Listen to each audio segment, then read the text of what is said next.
জান্নাতে যাবে 120 কাতার মানুষ। কত কাতার? 120 কাতার মানুষ ইন টোটাল জান্নাতে যাবে। তার মধ্যে উম্মতে মুহাম্মাদের কত কাতার জানেন?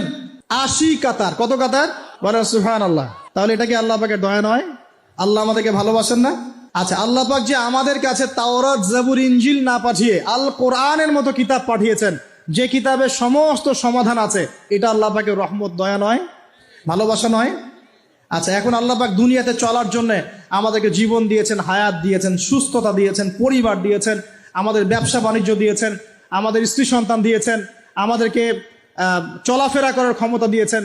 একটা চোখ নষ্ট হয়ে গেলে বুঝতে পারে মানুষ যে কত কষ্ট হচ্ছে, একটা পা না থাকলে বুঝতে পারে কত কষ্ট হচ্ছে।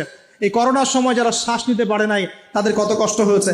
সুস্থ আছি, সুন্দর আছি, পরিবার আছে, আল্লাহ রিজিক দিচ্ছেন, 3 বেলা খাওয়াচ্ছেন, কাপড় দিচ্ছেন, শিক্ষার ব্যবস্থা করছেন, ইবাদত করার সুযোগ দিচ্ছেন, গুনাহ করলেও আবার মাফ করে দিচ্ছেন। এই সব কিছুকে আল্লাহ পাকের ভালোবাসা নয়?